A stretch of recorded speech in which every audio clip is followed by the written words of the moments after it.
All right, I think we're on 34 now, correct? We're moving right along. Yeah. All right, and I do not have any breaks. It reads straight through. Does anybody else have breaks? Mm-mm. Not really. How long is Worsby, Kathy? Do we need breaks? He does, he's only about a page. He does like verse 1, then verse 2 to 5, then 6 to 24, and then 25 to 31. But Might as it's well. only about a page in all. I think let's go ahead and read the whole thing. We're getting started a little bit early. I think we can get through it. Kim, are you up to reading this morning? Yes, ma'am. Thank you. All right. Genesis 34. Jacob's sons take revenge. One day, Dinah, Leah's daughter, went out to visit some of the neighborhood girls. But when Shechem, son of King Hamor the Hivite, saw her, he took her and raped her. He fell deeply in love with her and tried to win her affection. Then he spoke to his father about it. Get this girl for me, he demanded. I want to marry her. Word soon reached Jacob of what had happened, but his sons were out in the field herding cattle, so he did nothing until their return. Meanwhile, King Hamor, Shechem's father, went to talk with Jacob, arriving just as Jacob's sons came in from the fields, too shocked and angry to overlook the insult, for it was an outrage against all of them. Hamor told Jacob, my son Shechem is truly in love with your daughter and longs for her to be his wife. Please let him marry her. Moreover, we invite you folks to live here among us and let your daughters marry our sons, and we will give our daughters as wives for your young men. And you shall live among us wherever you wish and carry on your business among us and become rich. Then Shechem addressed Dinah's father and brothers. Please be kind to me and let me have her as my wife, he begged. I will give whatever you require. No matter what dowry or gift you demand, I will pay it. Only give me the girl as my wife. Her brothers then lied to Shechem and Hamor, acting dishonorably because of what Shechem had done to their sister. They said, we could possibly, for you are not circumcised. We couldn't possibly, for you are not circumcised. It would be a disgrace for her to marry such a man. I'll tell you what we'll do. If every man of you will be circumcised, then we will intermarry with you and live here and unite with you to become one people. Otherwise, we will take her and be on our way. Hamor and Shechem gladly agreed and lost no time in acting upon this request, for Shechem was very much in love with Dinah and could, he felt sure, sell the idea to the other men of the city, for he was highly respected and very popular. So Hamor and Shechem appeared before the city council and presented their request. Those men are our friends, they said. Let's invite them to live here among us and ply their trade. For the land is large enough to hold them, and we can intermarry with them. But they will only consider staying here on one condition, that every one of us men be circumcised, the same as they are. But if we do this, then all they have will become ours, and the land will be enriched. Come on, let's agree to this so that they will settle here among us. So all the men agreed, and all were circumcised. But 3 days later, when their wounds were sore and sensitive to every move they made, two of Dinah's brothers, Simeon and Levi, took their swords, entered the city without opposition, and slaughtered every man there, including Hamor and Shechem. They rescued Dinah from Shechem's house and returned to their camp again. Then all of Jacob's sons went over and plundered the city because their sister had been dishonored there. They confiscated all the flocks and herds and donkeys, everything they could lay their hands on, both inside the city and outside in the fields, and took all the women and children and wealth of every kind. Then Jacob said to Levi and Simeon, you have made me stink among all the people of this land, all the Canaanites and Perizzites. We are so few that they will come and crush us, and we will all be killed. Should he treat our sister like a prostitute? They retorted. Or That's should we remind Jacob that he was not in the land that he was told to go to in the first place? And if he had gone where he was supposed to go, they wouldn't be dealing with this right now. And then the other thing I thought was interesting too, remember with Rachel and Isaac, was it Rachel and Isaac? Rebecca and Isaac. When he laid with her, that meant they were married. So I guess when you rape somebody, you're not married to them. Um, well, all this time, I'm assuming Dinah didn't want to marry this. yeah, I would assume. Well, they didn't come up with dowry. They didn't do the regular, like he took her against her will and then was like, oh, I want to marry her.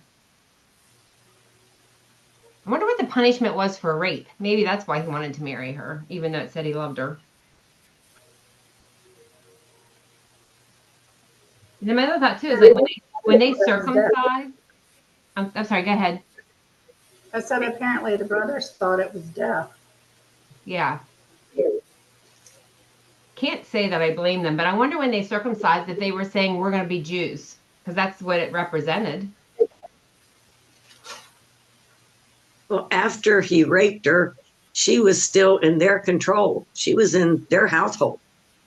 So that's kind of like a hostage situation. Mm-hmm. That So surprised me too that she was staying there. yeah, her brothers rescued her. Yeah, I don't know that I wouldn't have reacted the same way. Although I find it very interesting that Jacob's mad at them for making him look bad, basically. All right, Cindy. Okay. Overview 1 to 31. Cadre details of the abuse of Dinah and the revenge of Levi and Simeon are recounted in full, perhaps in order to highlight for the readers about to enter Canaan how easily Abraham's descendants might intermingle and marry with Canaanites, contrary to patriarchal desires and God's will. Verse 1, to see the daughters. Little did Dinah realize that her jaunt to the nearby city to view how other women lived would bring forth such horrific results. Verse 2, Saul took violated. Scripture classifies Shechem's action as forcible rape.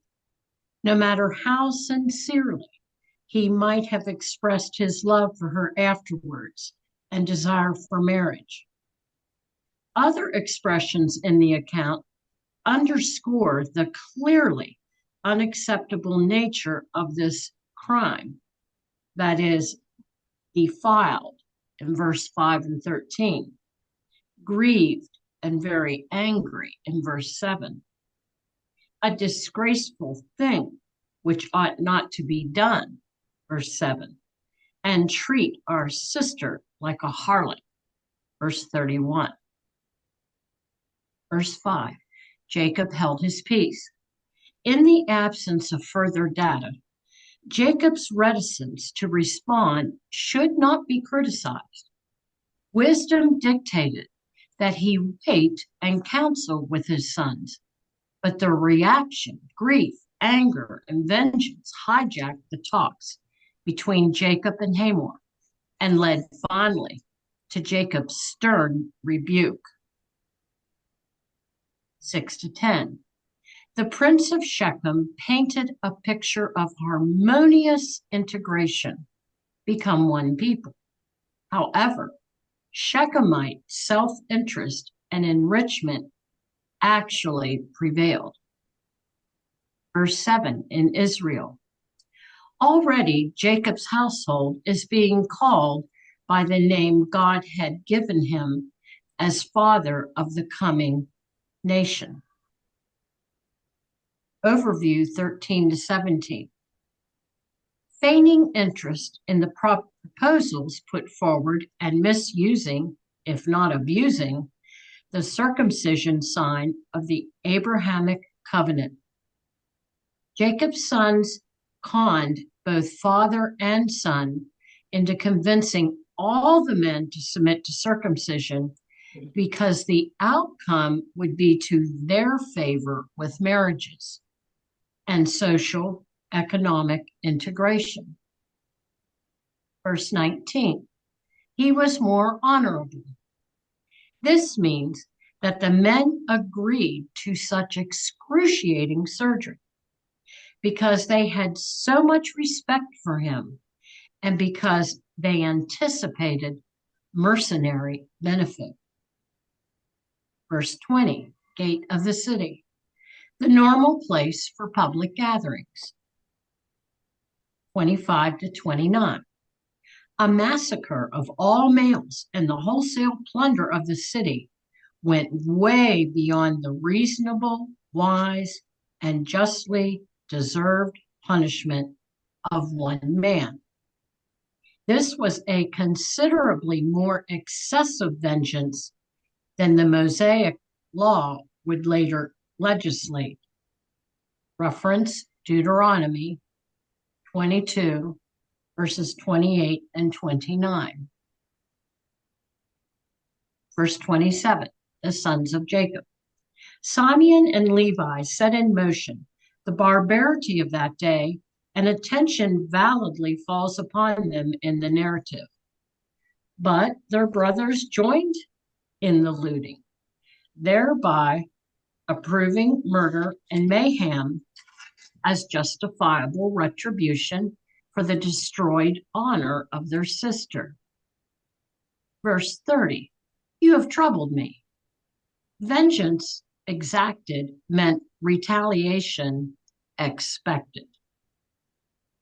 Total loss of respect, making me obnoxious, and of peaceful relations, put both him and them in harm's way, with survival being highly unlikely. This threat tested God's promise of safety, giving Jacob cause for great concern. And that's it. Rita, I had muted. There was feedback coming through your speaker. So if you didn't see that I muted, you'll have to unmute if you want to talk. Any thoughts on this, what she read?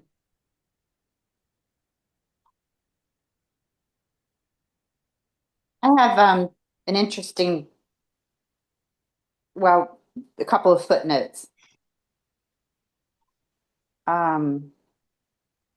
When Shechem raped Dinah, the consequences were far greater than he could have imagined. Dinah's brothers were outraged and took revenge. Pain, lying, deceit, and murder followed. Sexual sin is no more sinful than any other sin, but its consequences may be more devastating. In seeking revenge against Prince Shechem, Simeon and Levi lied, murdered, and stole. Their desire for justice was right. Their ways of achieving it were wrong. Because of their sin, their own father cursed them with his dying breath. And that references Genesis 49, 5 through 7. Generations later, Simeon's descendants lost part of the promised land allotted to them. When tempted to return evil for evil, leave revenge to God and spare yourself the dreaded consequences of sin.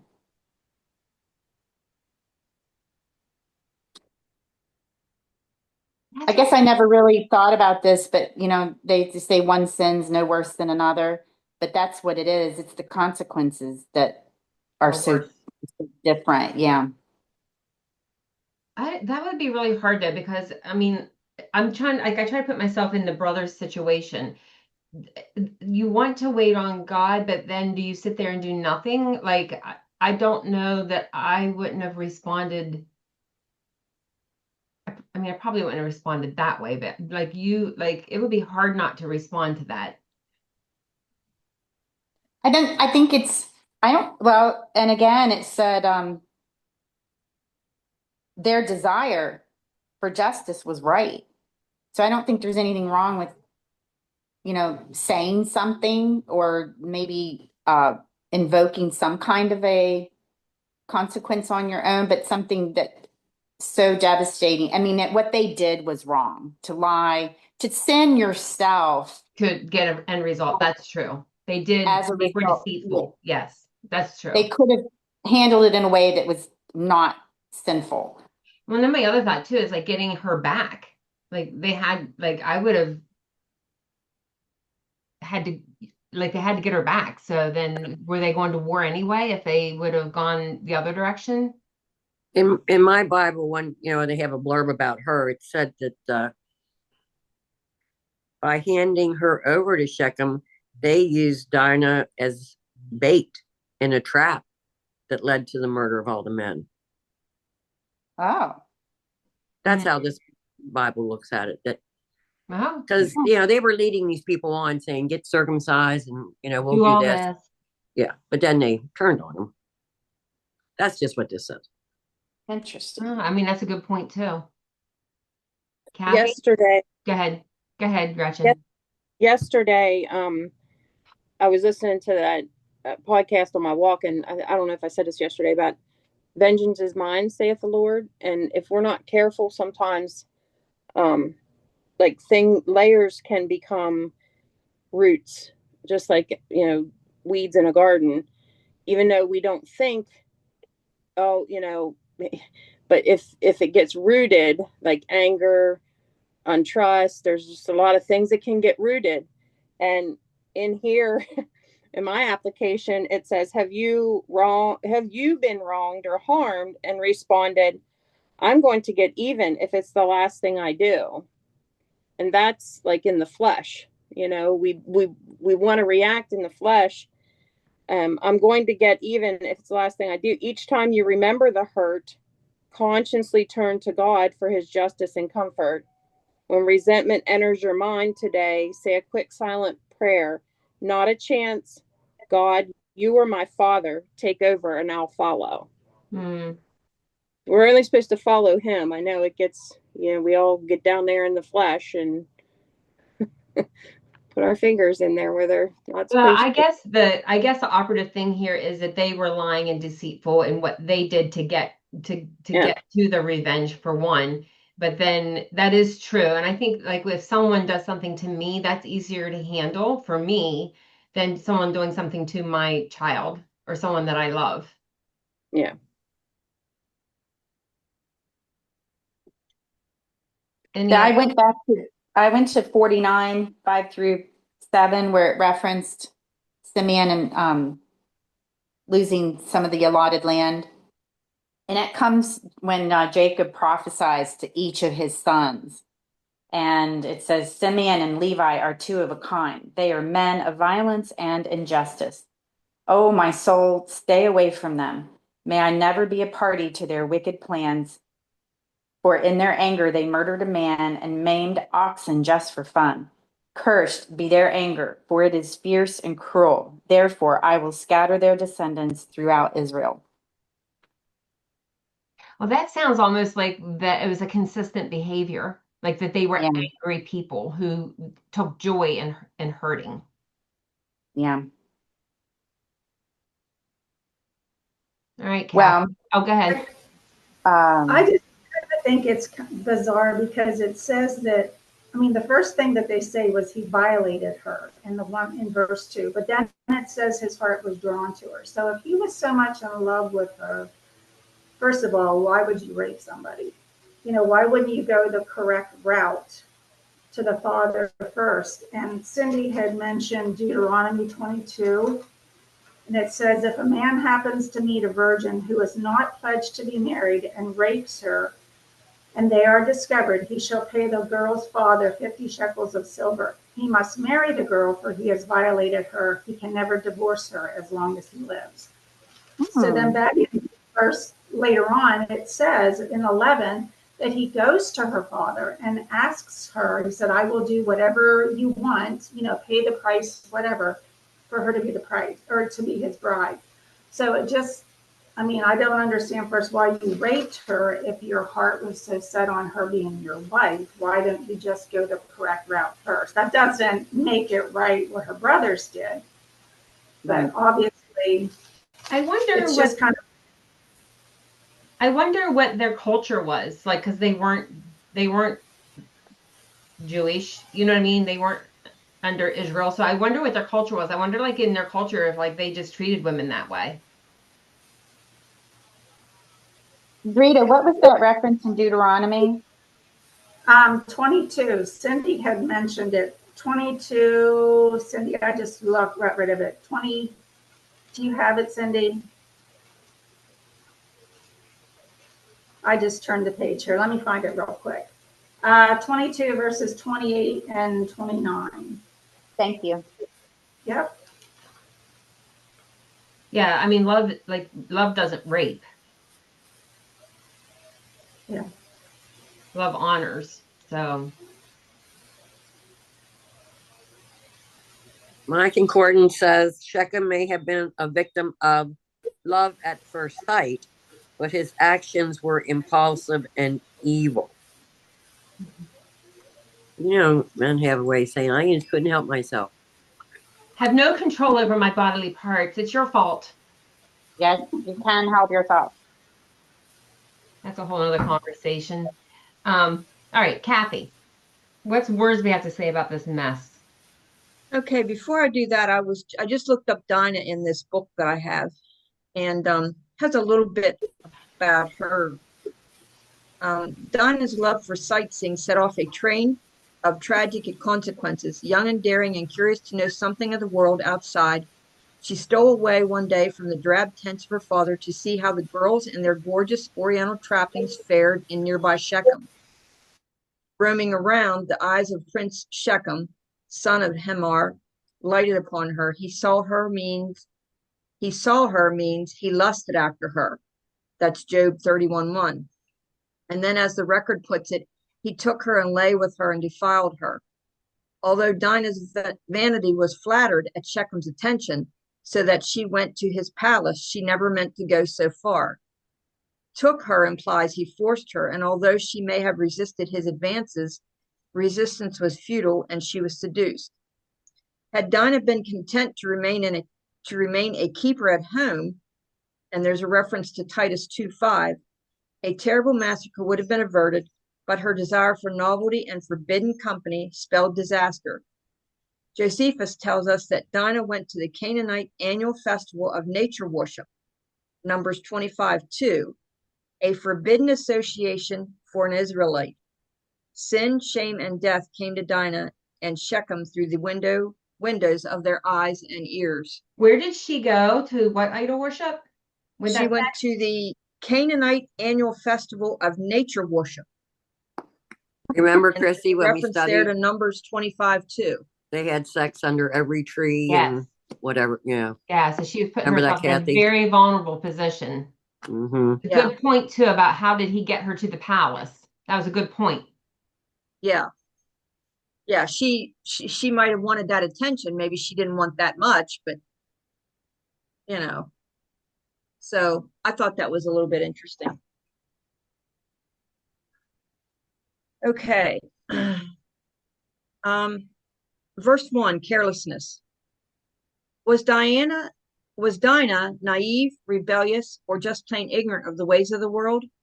Why was it so important that she get to know the women of the land? And why didn't her mother advise her and somebody dependable accompany her on the sightseeing trip? Her brothers were out in the field with the flocks. For that matter, why was Jacob tarrying in his pagan neighborhood and deliberately endangering his family? He should have been at Bethel, leading them closer to the Lord. The name of the Lord isn't mentioned once in this chapter, and the wisdom of the Lord is surely absent as well. When we disobey the Lord, we put ourselves and our loved ones in danger. Consider what happened to Abraham in Egypt, and Gerar, Lot in Sodom, Isaac in Gerar, Samson in Philistia, Amalek and Naomi in Moab, and Peter in the high priest's courtyard. Defilement, verses 2-5. 3 times in the narrative, the word defiled is used to describe Shechem's wicked deed. Verses 5, 13, and 27. And then there's a note here. The Hebrew word used in verse 2 means to humble, violate her, while the word used in verses 5, 13, and 27 means to make unclean. Many people who have been sexually abused confess to feeling dirty because of what happened to them. The young prince claimed that he did it because he loved her and wanted her for his wife, but committing violent rape and keeping the girl confined in his house was a strange way to declare his love. But his actions and words bore witness only to the fact that God's people and the people of Canaan had different standards of conduct. To the Jews, sexual activity that violated the law of God brought defilement to the victim and judgment to the guilty party. In later years, the Mosaic Law, with its penalties, sought to protect people by declaring sexual misconduct both a sin and a crime, and that's a reference to Leviticus 18. The silence of Jacob when he heard the tragic news showed neither indifference nor cowardice on his part. Since his sons were in the field with the sheep and cattle, and he could do nothing without their help, he was wise to wait. Deception, verses 6 to 24.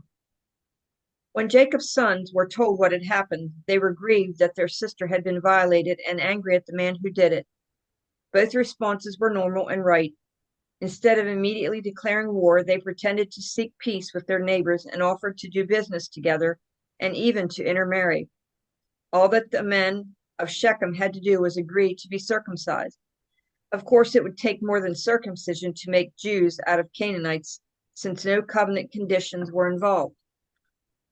The Canaanites saw this policy as an opportunity to absorb Israel and gradually possess their wealth and their people. But Jacob's sons used it as a means to weaken the men and get them ready for slaughter. Never suspecting the danger, the men of the city submitted to the surgery. Vengeance, verses 25 to 31.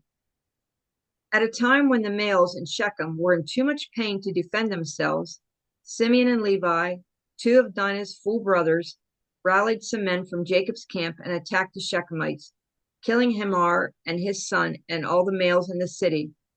Then they looted the city and took captive the women and children. It was an evil thing to do, and when Jacob heard about it, he was both angry and frightened. But during his lifetime, since he had done his share of scheming and fooled his father, he couldn't rebuke his sons without incriminating himself. Simeon and Levi certainly went too far by slaughtering the Canaanites and looting their city in order to avenge their sister, and Jacob never forgot it. By their deception and ruthless destruction, they ruined Jacob's testimony before the people of the land. What good was it for Jacob to build an altar and worship the true God before his pagan neighbors if his children were going to act like pagans? But it's sad to see that Jacob's greatest concern wasn't the vindication of purity or even his witness in the land, but rather his own safety. Had Jacob and his family been in Bethel where they belonged, this tragedy might not have occurred. But true to his promise, God wasn't finished with Jacob. There were still heartaches and joys to come, but the God of Jacob will prove himself faithful through it all.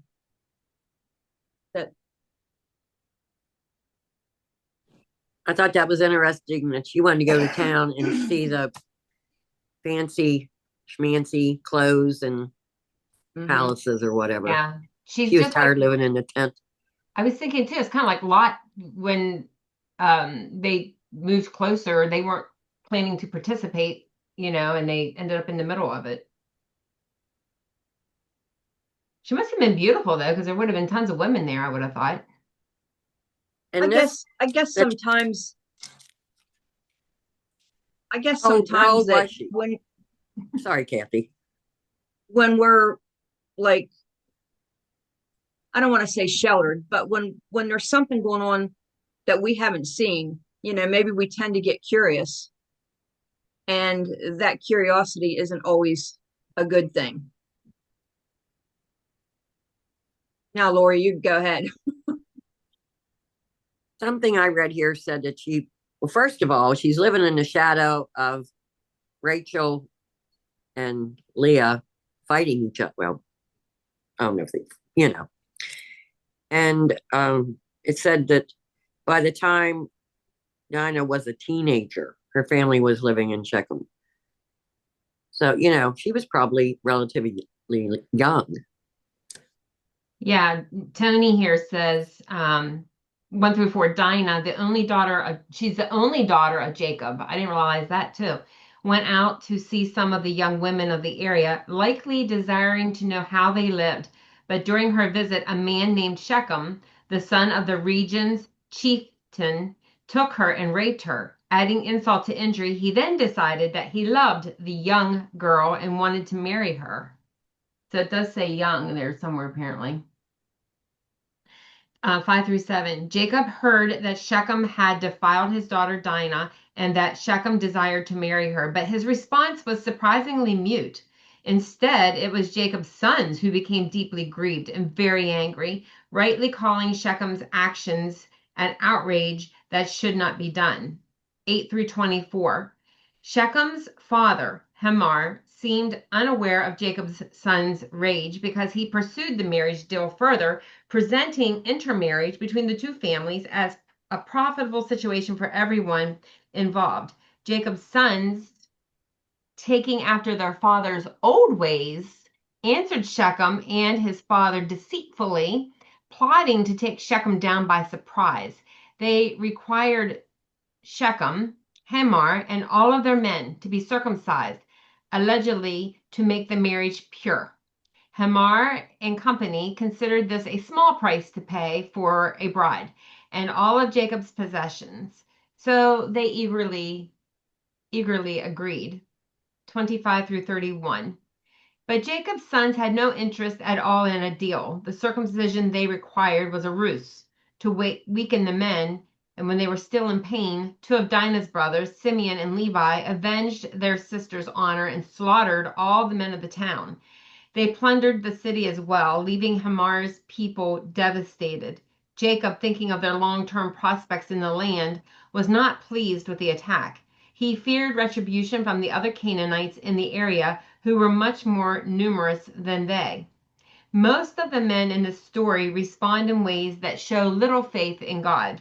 Shechem violated God's just laws and did violence to an innocent woman. Jacob didn't trust that God would maintain his family in the land that, like he had promised. And Jacob's sons used the sacred symbol of the covenant with God as a trick to murder far more people than were guilty. I guess that's a good point too. Like the highest honor of God, they used that deceitfully. What you were reading, I just prompted me to go back and reread this whole conversation between Hamor and Jacob. So Hamor, in all the way through verse 8, Hamor is talking to Jacob. Even though the sons are maybe there and they're overhearing this, it says Hamor told Jacob. Again, then he actually addressed Jacob and his sons and said, I'm truly in love, with her. But it never said that Jacob responded inappropriately. It was always the brothers. Then her brothers lied to Shechem. And the brothers were shocked and angry. It's always the brothers. So it really, Jacob didn't, I don't think he realized what they were conspiring. Well, and I think he had this wisdom too, because he's a little bit older. Like through life, he learned not to respond right away. And I'm getting better at this. Like if something is upsetting me, I don't respond, and often will get wisdom from other people and what I should do. And I feel like that's what he was doing. He was probably he was upset, but he right. In wisdom did not respond and waited to get wise counsel. And then the brothers are the ones that acted out. Any other thoughts? Here again, it comes down to, even through the whole family line, the deceit and it's like a continuation of what they've learned to live. It's like the father passing it down through the generations. It's like a learned behavior. Well, and another footnote says, why did Simeon and Levi take such harsh action against the city of Shechem? Jacob's family saw themselves as set apart from others. That is what God wanted. They were to remain separate from their heathen neighbors. But the brothers wrongly thought that being set apart also meant being better. This arrogant attitude led to the terrible slaughter of innocent people. So it's all the brothers. Well, and again, if Jacob would have been at Bethel instead of here. Yeah. The whole thing so ultimately. Yeah. Yeah. Oh. Ay, ay, ay. Any other thoughts? Commentary? Before we go into our trivia question? I